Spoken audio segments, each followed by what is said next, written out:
शारदे अज्ञानता से हमें तार दे।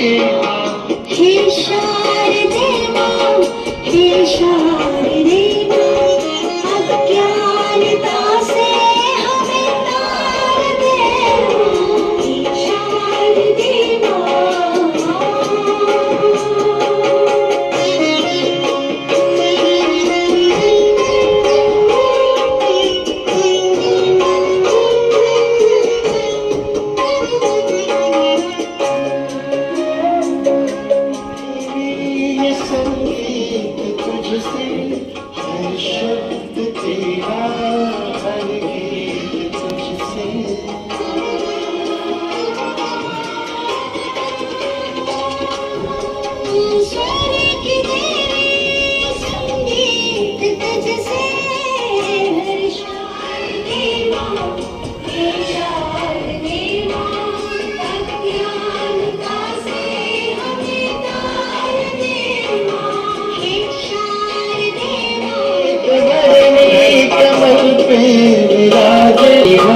मुकुट सिर पे साजे।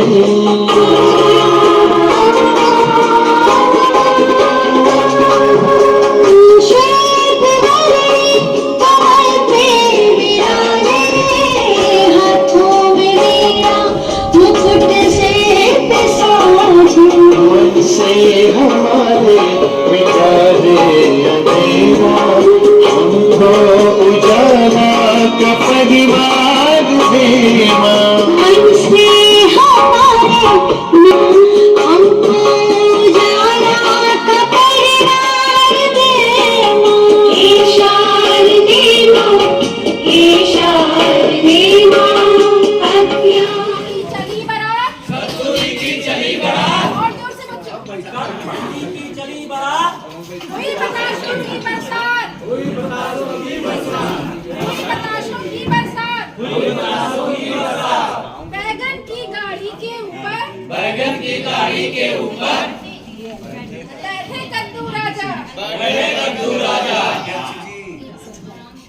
शलजम और प्याज में मिलकर, शलजम और प्याज में मिलकर खूब बजाया बाजा, खूब बजाया बाजा। मेथी पालक भिंडी तुरई, मेथी पालक भिंडी तुरई, टिंडा मूली गाजर,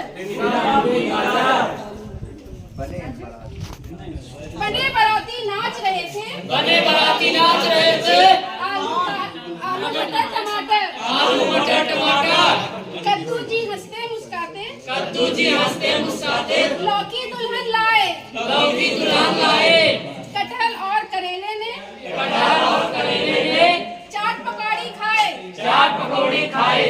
प्रातः पता चली ये बात, प्रातः चला चली ये बात, सपना देखा ये कल रात। सपना देखा है। अब इस कविता से हम आउटकम देखेंगे क्या क्या लिखा। बारात, बरसात, नहीं अभी लोग बताएंगे ना कौन कौन सा दुकान तब आप लोग बताएंगे। एक जैसी ध्वनि वाले शब्द को दुकान कहते हैं, तो इस कविता में से बच्चे बताओ क्या क्या लिखा। जो लोग पढ़ाया होगा उसको पता होगा। बारात, बरसात, राजा बाजा, हंसते मुस्काते, नाच बात और खाए और रुलाए। और बच्चे आप लोग बताएंगे ऐसे मिलते जुलते। बताइए मटर का दुकान क्या होगा। मटर बटर चटर पटर, टमाटर, कालू का कालू भालू,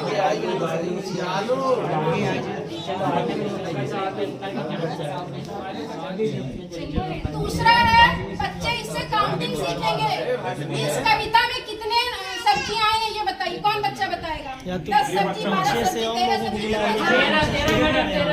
कितनी सब्जियां आई थी हम नाम बताएंगे। पांच सब्जियां आई थी, सारी सब्जियां 11। इसका मतलब आप लोग पढ़ाई नहीं करते हैं। 17 सब्जियां आई हैं, 17। तो इससे बच्चे 1 से 17 तक की क्या करेंगे, संख्या भी सीखते जाएंगे। अब आता है रंगों के नाम। गाजर कौन सी कलर का होता है बच्चों। इसको बेस्ट मटेरियल समझ रहे हैं। बेस्ट ही बन गया है क्या ये कैटलॉग किताबें तो बड़ी होंगी उन्हीं से। पे शहीदों का नाम आ गया तो समझ लो कि 15 अगस्त आ गया, जुल्मों पे शहीदों का नाम आ गया, तो समझ लो कि 15 अगस्त आ गया। कोई आजाद कोई भगत सिंह बना, कोई फौलाद कोई बवंडर बना, कोई आजाद कोई भगत सिंह बना, कोई फौलाद कोई बवंडर बना। जो माँ की रक्षा का, जो माँ की रक्षा का हमको पैगाम आ गया, तो समझ लो कि 15 अगस्त आ गया। जो लबों पे शहीदों का नाम आ गया, तो समझ लो कि 15 अगस्त आ गया। कोई शायर भी था और सिपाही भी था, कोई मौजी भी था और दीवाना भी था, कोई शायर भी था और सिपाही भी था, कोई मौजी भी था और दीवाना भी था। जो तिरंगे का आखिरी सलाम आ गया, तो समझ लो कि 15 अगस्त आ गया। जो लबों पे शहीदों का नाम आ गया, तो समझ लो कि 15 अगस्त आ गया। भारत माता की जय और वंदे मातरम, करो या मरो या कि दिल्ली चलो। भारत माता की जय और वंदे मातरम, करो या मरो या कि दिल्ली चलो। जब ऐसे नारों से जमी पे आसमान आ गया, तो समझ लो कि 15 अगस्त आ गया। जो लबों पे शहीदों का नाम आ गया, तो समझ लो कि 15 अगस्त आ गया।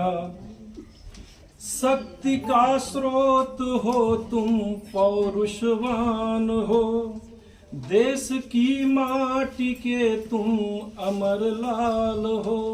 शक्ति का स्रोत हो तुम, पौरुषवान हो, देश की माटी के तुम अमर लाल हो।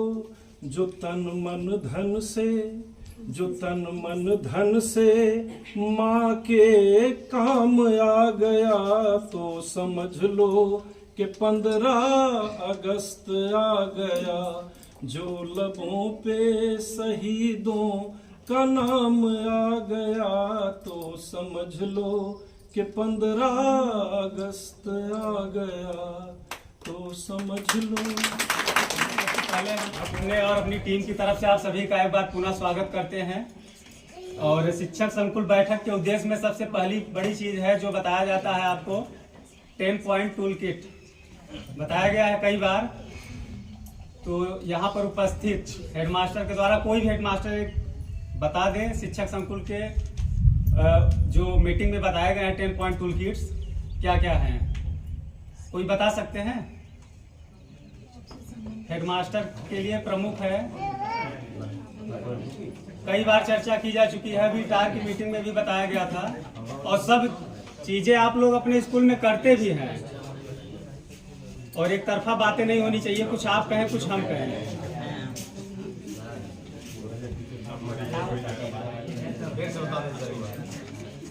बता दीजिए सर फिर से। चलिए, सबसे पहले बैठक का उद्देश्य क्या है ये जान लीजिए। बैठक का उद्देश्य है बुनियादी शिक्षा को मजबूत करना। क्लियर हुआ?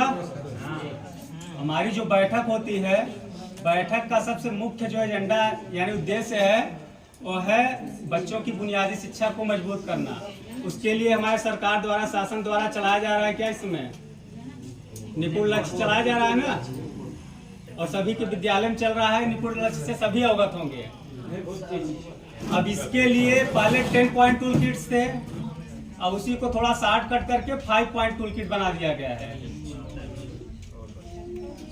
और जो पहला हमारा टूल किट में पहला पॉइंट है शिक्षकों के बीच कक्षा का आवंटन और कार्य विभाजन। आपसी पहले क्या था, शिक्षक और प्रधानाध्यापक में आपसी तालमेल सामंजस्यता ना।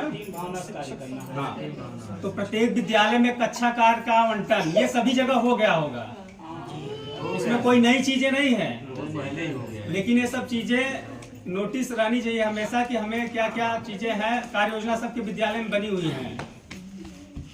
और इसके बाद कार्य विभाजन के बाद जो हम लोगों की बैठक होती है स्कूल में प्रधानाध्यापक और शिक्षकों के बीच में, तो उसमें बच्चों की प्रगति, उनकी दक्षता, प्रतिमा, उनकी क्या स्थिति है, इस पर हम जरूर चर्चा करें। तो पहला टूल किट कंफर्म हो गया, पहला पॉइंट शिक्षकों के बीच कक्षा आवंटन और कार्य का विभाजन। दूसरा है संदर्शिका आधारित योजना। शिक्षक संदर्शिका का प्रयोग साप्ताहिक और दैनिक हमको करना होता है। और शिक्षण योजना सभी की बनी है। कक्षा 1 से आपको किताबें मिल गई है, उसमें कुछ भी नहीं करना है, किस हिसाब से कार्य हमको दैनिक पढ़ाना है, साप्ताहिक क्या कार्य करना है, और सबकी जानकारी हमको किताब में दी गई है। और इसके बाद शिक्षण योजना बनाकर हमको काम करना है, जैसे 4, 5, 6, 7, 8। और इसमें टीएलएम है, टीएलएम के माध्यम से भी हम पढ़ा सकते हैं। टीएलएम के बारे में हर बार यहाँ मीटिंग में तो हमको लगता है देवरा में सबसे ज्यादा टीएलएम का प्रेजेंटेशन हुआ होगा। और बिग बुक सभी उससे अवगत हैं, बिग बुक से भी आप लोग बच्चों को पढ़ाएं। स्टोरी चार्ट के माध्यम से शिक्षण गतिविधि कराना है। यही सब है हमारा शिक्षण संदर्शिका आधारित योजना जो है, जो हमको विभाग द्वारा प्रदत्त पुस्तकें या जो भी सुविधाएं हैं उसके द्वारा हम शिक्षण कार्य कराएं। और गतिविधियों के माध्यम से कोई भी अगर हम एक्टिविटी करते हैं बच्चों को लेकर, तो सबसे ज्यादा बच्चों का जुड़ाव हमसे हो जाएगा। हम बच्चों से जुड़े, बच्चे हमसे जुड़े। एक्टिविटी कराने का सबसे बड़ा फायदा यही है। तीसरा है छात्रों का आकलन व रिमेडियल। कोई चर्चा करेंगे हम कब क्या करते हैं। एक सप्ताह की जो हमारा सिस्टम है, कक्षा 1 से 3 में कोई बता दे कि हमको किस दिन क्या करना होता है, कोई चर्चा कर दे। ऐसी मीटिंग नहीं होती है जिसमें निपुण के जो हमारे 10 पॉइंट टूल किट बताए गए उस पर चर्चा न की गई हो, शिक्षण संदर्शिका के बारे में चर्चा न की गई हो, या हमारे जो साप्ताहिक कार्य होते हैं उसके बारे में चर्चा की गई हो।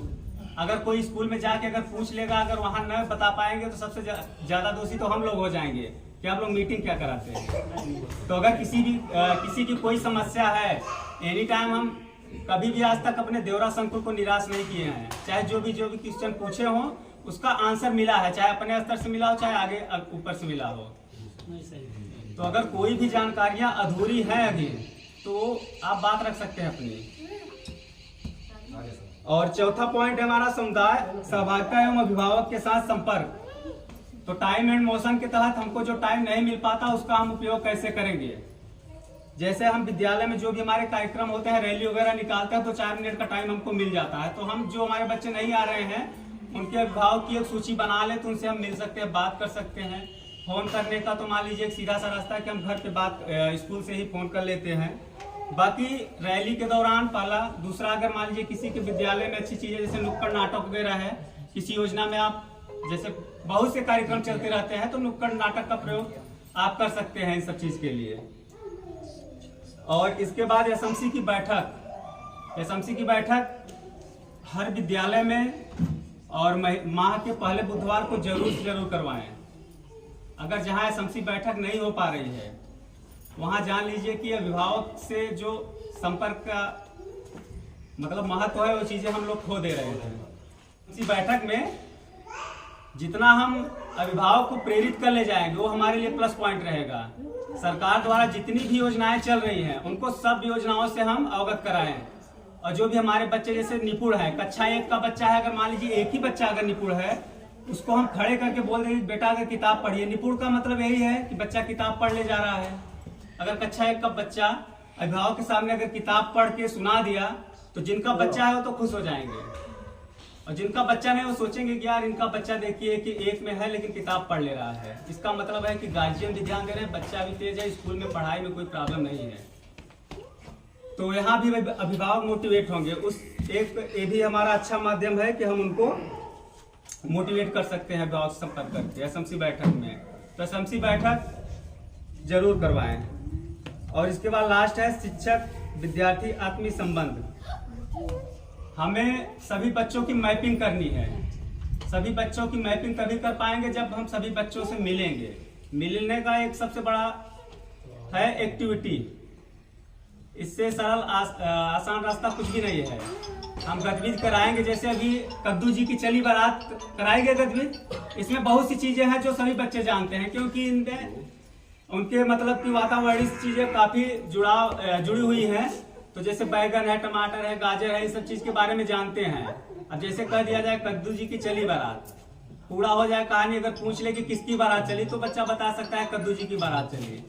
किसकी बरसात हुई तो बता सकता है बच्चा बतासों की बरसात हुई। 1 2 दिन 4 दिन प्रैक्टिस करे, अगले दिन वो बच्चा खुद ही अपने से सुनाएगा। अभी हम इसका कोई उत्तर नहीं मैडम। एक गतिविधि कराए थे अब आप लोग स्कूल नहीं छोड़ रहे हैं बीआरसी ट्रेनिंग में। इसके बाद एक ही बार अपने स्कूल में कराए हैं। दूसरे दिन मतलब 7-8 दिन बीत गया था। आज इसके बाद बच्चों के द्वारा कराया गया। थोड़ा बहुत इधर उधर हुआ लेकिन किए बच्चे। तो एक्टिविटी सबसे अहम रोल निभाएगी शिक्षक और बच्चों में आत्मीय संबंध के लिए। तो ये 5 पॉइंट टूल किट थे। और दीक्षा ऐप के बारे में कुछ कहना है। दीक्षा ऐप में अभी विभाग द्वारा 2-3 वीडियो 4 वीडियो आए गए हैं, उसको आप लोग देख लीजिए। अच्छी चीजें देखने से ज्ञान घटता नहीं, ज्ञान बढ़ता है। थोड़ा टाइम निकाल के उसको सभी लोग देख लें। और जो क्विज आते हैं क्विज में वही चीजें पूछी जाती है जो हम लोग कर रहे हैं। साप्ताहिक हमने क्या किया, शिक्षक डायरी का उपयोग कहाँ किया, क्या कैसे, 5वें दिन क्या कर रहे हैं, ये सब हमारे क्विज में पूछे जाते हैं। दीक्षा ऐप में कक्षा 1 से 8 के लिए 6500 डिजिटल कंटेंट अपलोड किए गए हैं। तो हम बच्चों को बता सकते हैं कि इसमें कोई भी पार्ट को सर्च करें या अदर कुछ भी टॉपिक डाल के सर्च करेंगे तो दीक्षा ऐप में उनको वीडियोज मिल जाएंगे। अब बहुत ज्यादा तो मोबाइल बच्चों के पास अवेलेबल हो नहीं पाता, जहां पे अवेलेबल है वही इसका उपयोग कर सकते हैं। इसके बाद समग्र शिक्षा का जो उद्देश्य है उसको प्राप्त करने के लिए कार्यक्रम में जितने भी हमारे अभिभावक हैं जब भी आए उनको ज्यादा से ज्यादा हम प्रतिभाग करने के लिए प्रेरित करें। ज्यादा से ज्यादा वो सम्मिलित हो गए तभी हमारी योजनाओं को जान पाएंगे। कुछ हम उनसे बात करेंगे, कुछ हो हमसे बात करेंगे। तो यहीं पे हमारा टॉपिक समाप्त होता है। Thank you. जिसको भी कोई दिक्कत हो, किसी दिन कोई डाउट हो, बाद में भी हमसे संपर्क करके क्लियर कर सकते हैं। जी। कार्यक्रम की अगली कड़ी में अकादमिक प्रयासों की शेयरिंग। सभी लोग विद्यालय में हम सब काम करते हैं और कुछ लोगों के प्रयास ऐसे होते हैं जिनसे हम प्रेरणा ले सकते हैं, सीख सकते हैं। तो हमारे बीच हमारे वरिष्ठ शिक्षक संकुल से राम मनोहर यादव जी उपस्थित हैं। जो प्रथम हम जैसा कि आप आज के इस कार्यशाला में उपस्थित समस्त अपने मित्रों, शिक्षकों, हमारे और सब शिक्षा साथी जो हैं, सबका मैं हृदय से आभार व्यक्त करता हूं और धन्यवाद ज्ञापित करता हूं कि आप लोग उपस्थित हुए। जो अभी अभी कुछ अरे फोन आया था वो कुड़ी से, कभी वो लोग आने के लिए विद्यालय में बैठे हैं, तभी अच्छा लगा कि अभी घर नहीं पहुंचे बेचारे। एकेडमिक व्यवस्था की शेयरिंग करना है। अब इस पे आप लोग, हम तो यही चाहेंगे, अपना जो पुराना अनुभव रहा है, हम तो करीब करीब लगभग 5-6 महीना के बाद सेवा से निवृत्त हो रहे हैं। हमने बहुत बार देखा, बहुत योजनाएं आई, विश्व बैंक से लगातार मैं देख रहा हूं। आज भारत निपुण मिशन आया, निपुण भारत मिशन। इसके बहुत पहले सर्व शिक्षा अभियान आया था, उसके बहुत पहले विश्व बैंक था, फिर सर्व शिक्षा अभियान आया, फिर उसके बाद सब पढ़ें सब बढ़ें, फिर मिशन प्रेरणा आई, अब आके निपुण भारत मिशन आया। लेवल का था ये भारत मिशन जो आया, निपुण भारत मिशन, ये पूरे देश का है। यही इसकी विशेषता है कि ये पूरे देश में एक साथ लागू हो रहा है। पहले भी जब भी योजनाएं आई, हमेशा यही था कि सबसे पहले नामांकन, उपस्थिति अर्थात धारण जिसे हम कह सकते, उसके बाद संप्राप्ति आती है। आज भी स्थिति बड़ी खराब है बेसिक की। प्रवेश दिला लेने के बाद, डीबीटी हो जाने के बाद अभिभावक इतने होशियार हैं कि अपने सारे बच्चों को दूसरे विद्यालयों में अन्यत्र पढ़ाने भेज दे रहे हैं। डीबीटी का कार्यक्रम विद्यालय से हो रहा है, बेसिक से हो रहा है। बेसिक का स्तर सुधारने में हम आप लगे हैं। बहुत योग्य अध्यापक आ चुके हैं आज के नए बैच में, जो अभी तक लगभग बैच आया है। 99 बैच से हायर एजुकेशन वाले यहाँ प्रवेश किए और आज तक जो 69,000 आया, तब तक में बहुत योग्य शिक्षक आके प्रवेश ले चुके हैं। बड़े बड़े MEd, BTech pass out, MTech pass out. ये अपनी गुणवत्ता को, बेसिक को सुधारने में लगे था। जब हम लोग शुरुआत में आए, आज वो यहाँ पर गवाह के तौर पे हमारे शंकरधर जी, मैं इन्हीं के गांव में अध्यापक था। मेरी पहली पोस्टिंग सिकरो गांव में हुई थी, जहाँ के आज आपके बीच के अध्यापक आपके यहाँ शिक्षक संकुल बनके अपना जिले में प्रदर्शन कर रहे हैं अच्छा से अच्छा। वहां मेरा यही काम था कि अगल बगल की नर्सरियां तोड़ देना। सच है, यह प्रमाण है। ये आप आज इनके पिताजी अध्यापक रहे हैं वहां के।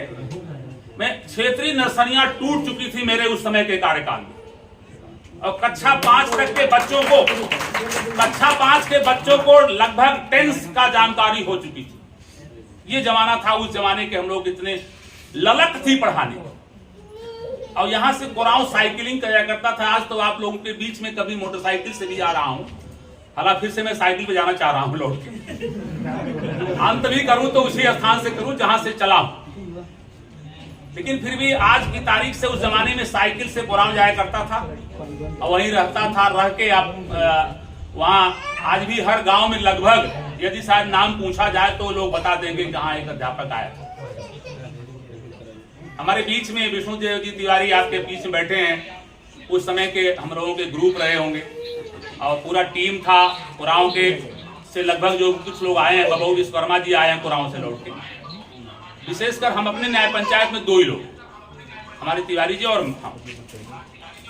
ये स्थितियां थी उस जमाने में, जब सारे लोग वही बात किया करते थे जिसे हम मानते हैं कि अध्यापक का ज्ञान ही बच्चे का कोर्स है। लेकिन आज ऐसा नहीं है। आज तो जो शासन पिटारा बना के दे रहा है, हम उसी का पालन करें, हम उसी के सापेक्ष करते रहें, तभी काम चलने वाला है। जो आपका टूल किट, टाइम मोशन, तमाम इत्यादि चीजें बताई जा रही हैं, इसके सापेक्ष ही हम चलें।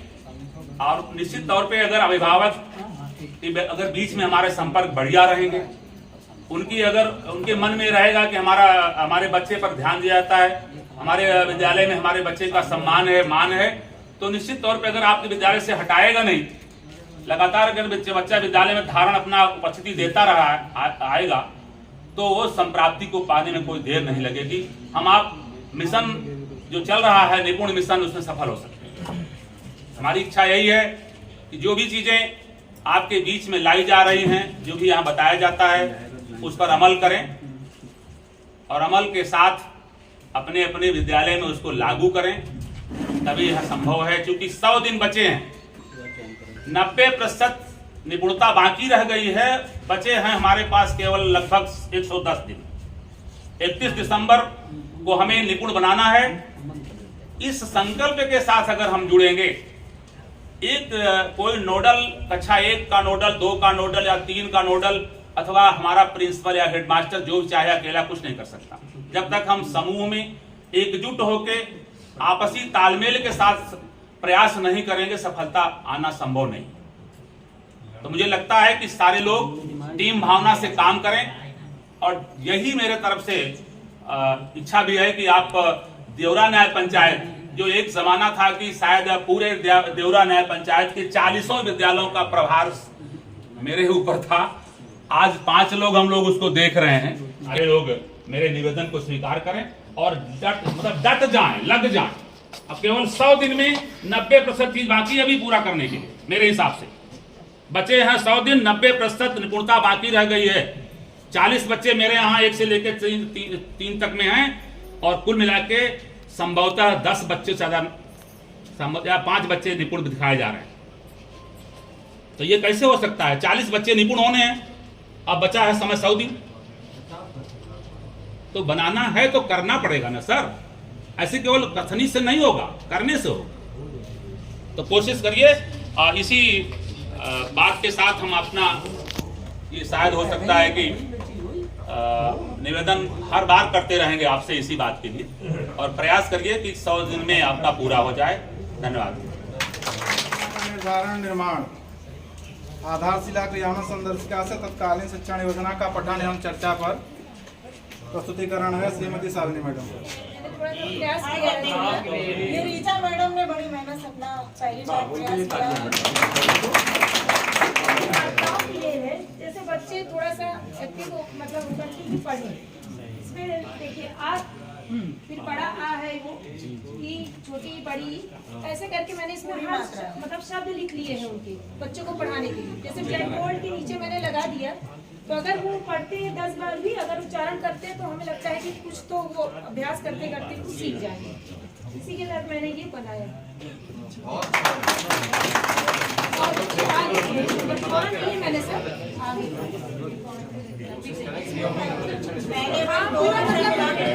आगे की मात्रा सबका मैंने बनाया पूरा है मतलब से संबंधित प्रस्तुतिकरण किया जाता है। इसका उद्देश्य यही है कि हम सभी अपने विद्यालय में अधिक से अधिक शिक्षा ऐप का प्रयोग करें। सर का परिचय दे दीजिए। सर दाऊद अहमद, सहायक अध्यापक कंपोजिट विद्यालय कोल्हुआ में है। इन्होंने अपने शिक्षण कार्य में जिस तरह से दीक्षा ऐप का प्रयोग किया है आप सबको बताएंगे। देखिए यहाँ पर बच्चे आदरणीय अध्यक्ष महोदय, शिक्षा संकुल एवं शिक्षक साथी एवं हमारे शिक्षक बहनें, हम सभी का हमारी तरफ सादर प्रणाम। देखिए जैसे हम लोग सभी लोग अपने क्लास में दीक्षा ऐप का उपयोग करते हैं, और लेकिन जब हम लोग अपने क्लास में जाते हैं तो एक लेसन प्लान जरूर बनाते हैं, जो भी हमारा क्लास रहता है और जो चैप्टर रहता है। जैसे आज हमने अपने क्लास में एक कक्षा 5 की क्लास में एक लेसन प्लान बनाया था हमारे परिवेश से, और उसका प्रकरण था ऐसे भी होते हैं घर। देखिएगा तो पाठ 11 में है ये। बच्चों से सबसे पहले तो हमें उनसे घुलना मिलना है, इस करना पड़ता है, और फिर बच्चों से हम संवाद करते हैं। जैसे हमने पूछा कि बच्चों घर कैसे होते हैं हमारे, तो बच्चों जो हमारे परिवेश में घर है उसको देखे थे बच्चों, और बताया कच्चे होते हैं, पक्के होते हैं। कुछ बच्चे अपने भाषा में बताए, जैसे कहने लगे कुटिया, या इस तरीके के बच्चे बताते गए। फिर उसके बाद चर्चा हुई, लेकिन इस जो लेसन है पाठ है ये 11, इसमें कुछ घर के प्रकार बताए गए हैं। जैसे है बांस के घर, बर्फ के घर और नाव तैरने वाले घर। ये सब घर के बारे में बच्चे नहीं जान रहे थे, यानी हमने अपने प्रयास से उनको मौखिक रूप से बताया कि कैसे होते हैं घर। लेकिन बच्चे फिर भी उस कॉन्सेप्ट को, जैसे सबसे ज़्यादा उनको लगा कि बर्फ के घर कैसा होता है, बच्चे इसमें कंफ्यूज थे। तो हमने उनको पूरा क्लास करने के बाद जो समय मिला, दीक्षा ऐप के माध्यम से बच्चों से पूछा कि ये क्या है। बच्चों ने बताया QR कोड है। फिर हमने उसको स्कैन किया। देखिए इसमें सारे घर के चित्र हैं। तो जब हमने स्कैन किया, स्कैन करने के बाद बच्चों को दिखाया, तो जो उनके अंदर मन में था कि बर्फ के घर कैसे होते हैं, तैरने वाले घर कैसे होते हैं, या चलने फिरने वाले घर कैसे होते हैं, ये इसमें प्रकार में है। तो बच्चे इसको देख करके उन्हें ज़्यादा क्लियर हो जाता है। और आप ध्यान दीजिएगा, कभी भी जब हम लोग बताते हैं उसके बाद जब टीवी, जैसे हमारे विद्यालय में टीवी है, थोड़ा सा बड़ा सा दिखता है, हम लोग बहुत ही अच्छे तरीके से शांत होकर के उस पर वो ध्यान देते हैं। तो ये है कि दीक्षा ऐप जो है ये बहुत ही महत्वपूर्ण है सर। ये हमारे शिक्षण कार्य को सरल बना देता है। जो चीज़ हम बच्चों को उस तरीके से नहीं कर पाते वो सीखता है, इससे वो सीख लेते हैं। तो और जब बच्चों को लगता है सर ने जो बताया था और इसमें भी देखा उन्होंने, तो उनका कॉन्सेप्ट क्लियर हो जाता है और ये हमारी मदद भी करता है। और साथ साथ इसका उपयोग हम लोग प्रत्येक दिन करते हैं। तो दीक्षा ऐप में जैसे हम लोग ट्रेनिंग करते हैं तो ऐड होता है, वैसे ही ये हमारे उसमें ऐड भी होता रहता है कि हम लोगों ने प्रत्येक दिन इतने मिनट दीक्षा ऐप का प्रयोग किया। ये बहुत जरूरी है। ये ऑनलाइन ऐड हो रहा है कि आप करते हैं या नहीं करते हैं। ये हम लोगों को विशेष रूप से इस पर ध्यान देना चाहिए कि डेली कुछ ना कुछ एक वीडियो तो जरूर दिखाएं, ताकि बच्चों को भी इससे फायदा होगा और साथ ही साथ हम लोगों को फायदा है। ऑनलाइन के द्वारा QR कोड स्कैन भी करवाएं, वो स्वयं अपने हाथ से स्कैन करें तो घर पर जाएंगे। अगर उन्हें माता पिता के द्वारा मोबाइल मिलता है तो अपनी किताब में QR कोड स्कैन करके कम से कम अभिभावक को दिखाएंगे, देखिए इसको स्कैन कर से वीडियो आता है और जो पाठ में लिखा हुआ है वही चीज़ इसमें टीचर बताने लगते हैं। कार्यक्रम की अगली कड़ी में मासिक विषय आधारित चर्चा, स्कूल रेडीनेस और बाल वाटिका से संबंधित प्रस्तुतिकरण है। श्रीमती गीता रानी मैडम। बहुत उग जाते, बोरिंग हो जाता है।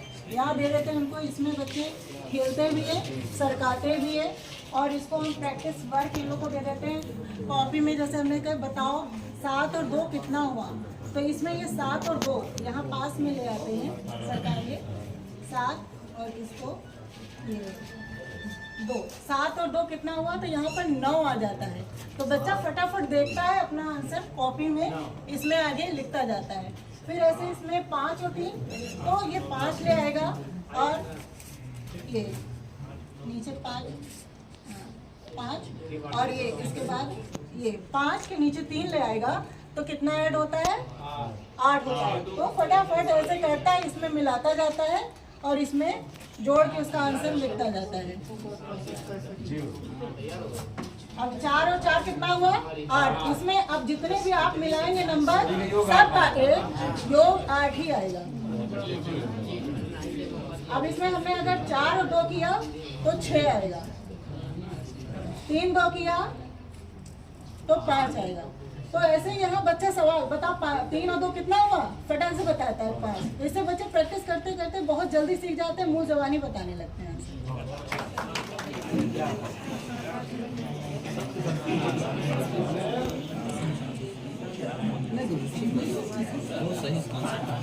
शिला क्रियान्वयन संदर्शिका से किन विषयों और कक्षाओं में शिक्षण कार्य किया जाना है। तो भाषा और गणित में कार्य किया जाना है क्लास 1 2 3। जी मैडम कर दीजिए मैडम। मैडम ये रहिएगा। हाँ नंबर 2।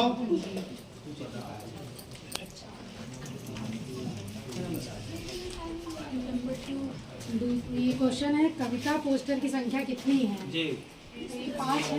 आदर्श पठन वो है जो शिक्षक पढ़ के बताए बच्चों के सामने शुद्ध लय के साथ और शुद्ध उच्चारण के साथ बोले, वो आदर्श वाचन। और बच्चे उसको जब हमको रिपीट कर दें या वो रिपीट करें, जैसे मान हमने कहा तो वो जो है हमारे साथ वो भी पढ़ेंगे, वो सस्वर वाचन वो करेंगे। ठीक है, मार्गदर्शन करना है साझा पठन। बिल्कुल उनका जो कठिनाई बिल्कुल दिक्कत हो जो है।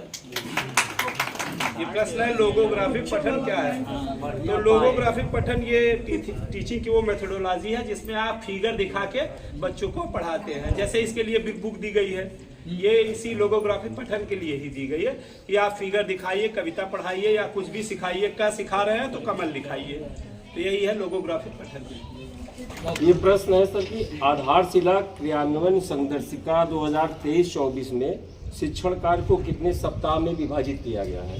तो इसका उत्तर है सर कि 25 सप्ताह में से विभाजित किया गया है पूरा। जी हाँ, 25 सप्ताह किया गया।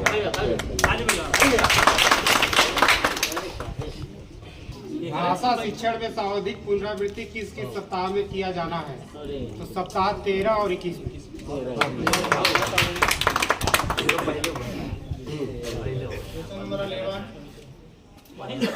गणित शिक्षण में सावधिक पुनरावृत्ति किस किस सप्ताह सप्ताह में किया जाना है 13 और 20, 13वें सप्ताह और 20वें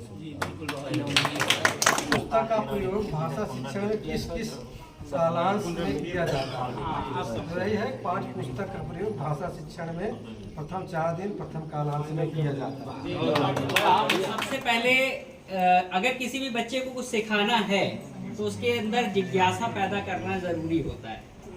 तो बच्चे को जिज्ञासा पैदा करने के लिए हम अलग अलग तरीके के खेल भी खिलाते हैं। तो उसी तरीके का आज एक खेल आपके बीच खेला जाएगा, जिसमें से आप में से किन्हीं 8 जो पहले ले चुके हैं पर्ची वो चाहे ना लें, नए लोग लें ताकि नए लोगों को मौका मिले।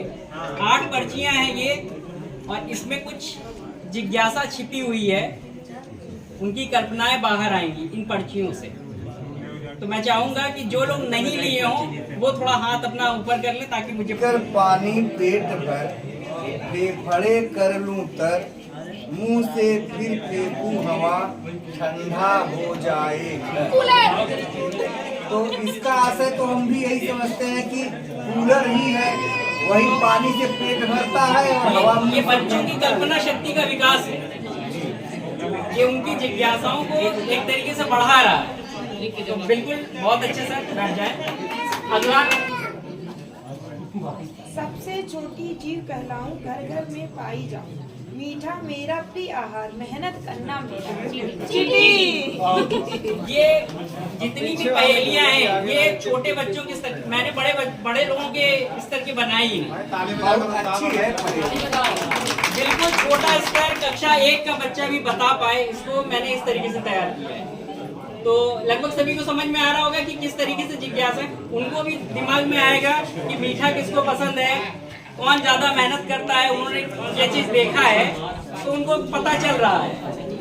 ऊपर से कुछ पीला हरा, अंदर से हूँ भरा भरा, छिलके दूर हटा लो जी, बीज नहीं है खा लो जी। बीज नहीं है, बच्चे के दिमाग में केला बिल्कुल आ जाएगा कि वो केला है, क्योंकि केला हर बच्चा खा रहा है। अरे फिर भी आदर पाता, अब पुलिस नहीं फिर क्या कहलाता। ये सर के लिए एकदम परफेक्ट है, सर को बहुत अच्छा मिला है।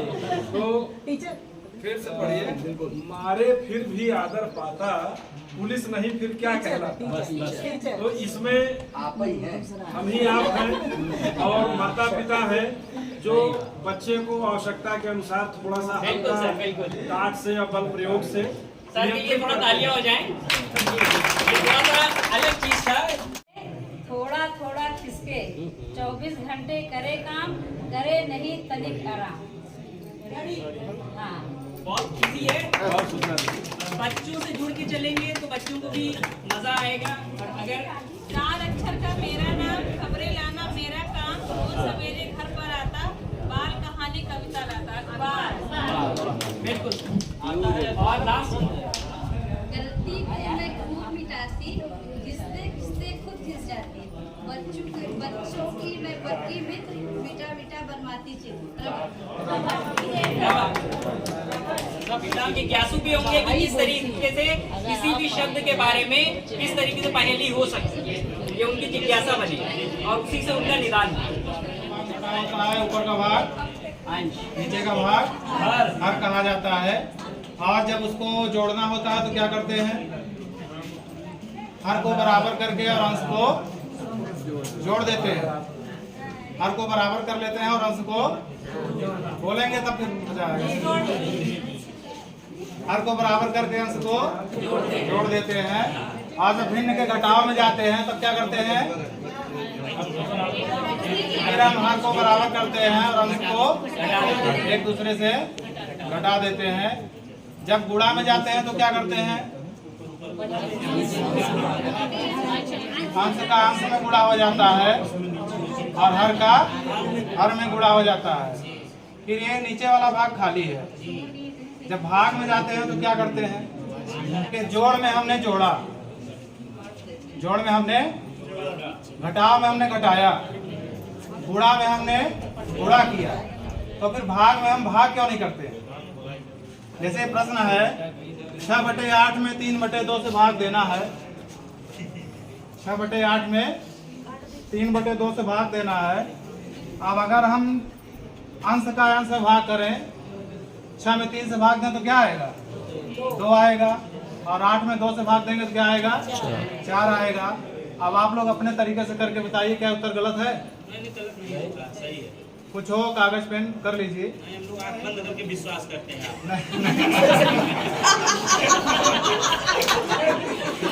आहार में भाग दीजिए, वही उत्तर आएगा जो आप प्रतिलोम भिन्न बना करके फिर गुणा करते हैं, जो उत्तर आता है वही उत्तर इसमें भी आएगा। और चाहे छोटा सवाल है उसके बारे में बच्चे का अवगत करा सकते हैं। तो भाग का सवाल है, इसमें गुणा क्यों हो रहा है? भाग में भाग होना चाहिए ना, भाग में गुणा क्यों हो रहा है? वो भी तरीका है, एक तरीका ये भी है कराई जाती है कार्यशाला में, तो उसमें लोग तैयार नहीं होते हैं, बैठे रहते हैं, कोई भी प्रतिभा करने के लिए तैयार नहीं होता है। तो जिन 15 शिक्षकों या शिक्षिकाओं ने अपना योगदान दिया है और सहयोग दिया है, उनके उत्साहवर्धन के लिए कुछ जो है पुरस्कार है।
द्विवेदी शपथ लेता हूँ कि मैं अपने अधिकार क्षेत्र के सभी बच्चों को बुनियादी दक्षताएं प्राप्त कराते हुए अपने विद्यालय को निपुण विद्यालय के रूप में विकसित करूंगा।